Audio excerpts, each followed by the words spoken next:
urusan agama itu memang harus diberikan kepada ahlinya.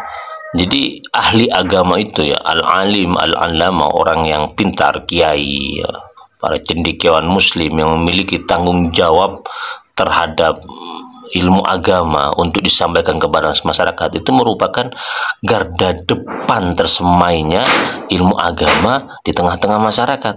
Maka ketika ada sekelompok masyarakat ya yang tidak peduli dengan ilmu agama, maka merekalah yang paling bertanggung jawab untuk irdun nafsi, menawarkan diri kepada masyarakat untuk mengajak mereka kepada agama Islam yang benar. Karena sekarang kan antara tuntunan dengan tontonan itu sudah bercampur baur. Jadi orang sudah lebih banyak menyaksikan sosok itu sebagai tontonan daripada tuntunan. Jadi mereka tertarik kepada sosok-sosok yang memang kemampuan agamanya masih minim, tapi karena penampilannya luar biasa, mereka tertarik untuk ikut mereka. Sementara orang-orang alim yang punya ilmu agama, yang tahu betul bahwa apa yang diajak oleh sosok itu ya, figur itu tidak benar, itu punya tanggung jawab untuk maju menawarkan diri kepada masyarakat, menampilkan di depan masyarakat untuk bisa mengajak mereka kepada jalan yang benar. Ya, seperti yang dilakukan oleh Nabi. Jadi kan al-ulama warasatul anbiya. Ulama itu kan ahli warisnya Nabi. Jadi harus seperti Nabi. Nabi ketika ditolak oleh masyarakat Arab ya. Nabi ketika dipandang sebagai orang gharib ya, sebagai orang asing yang tidak layak memiliki posisi penting di tengah-tengah mereka itu, Nabi itu menawarkan diri ya. Hiya kana an-nasu mu'ridina kana ya'ridu nafsa al-mukarramah 'ala al-qabail Arab. Nabi menawarkan diri ke kabilah-kabilah Arab, mengajak mereka, ayo Islam. Walaupun mereka punya kecenderungan ya untuk figur-figur yang non muslim, untuk figur-figur yang musyrik ya.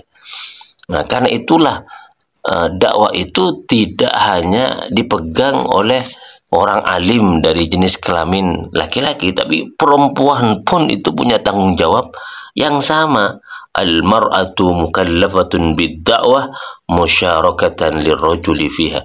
Jadi perempuan juga diberi tanggung jawab untuk berdakwah, mengajak orang menuju agama Islam yang benar. Itu ya, bergandengan dengan laki-laki ya, tapi tidak sembarang mubaligh, tidak sembarang dai, tidak sembarang muallim, tidak sembarang ustadz. Jadi ada kriteria-kriteria sehingga kemudian masyarakat itu ketika mereka mendengar dakwah mereka justru tidak tersesat ya, dianggapnya benar malah menyesatkan. Karena itulah penting melihat seorang dai, seorang public figure yang berdakwah itu, pertama musliman, jelas harus muslim dia itu. Yang kedua aqilan, berakal, punya logika ya.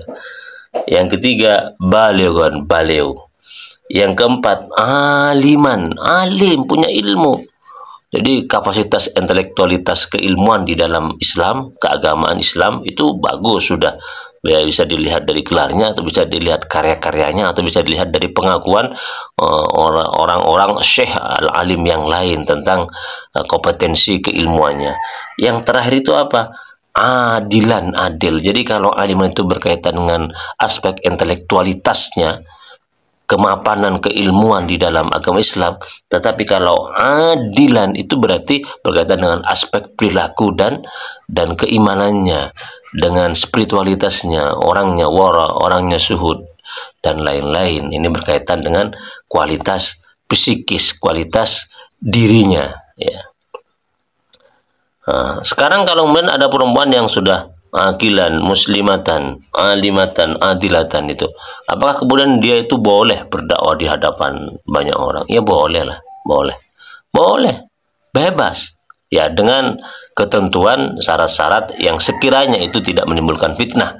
Misalnya kalau di hadapan laki-laki itu harus ada hail, harus ada penghalang yang sekiranya tidak menimbulkan fitnah ya, harus berpakaian ala muslimah yang baguslah, menutupi aurat, sehingga kemudian orang yang melihat, orang yang mendengarkan fokus kepada materi ceramahnya, tidak fokus kepada fisiknya. Bagaimana kalau kemudian jamaah laki-laki melihat wajahnya? Ya, kita ngambillah pendapatnya Imam Ar-Rafi'i ya.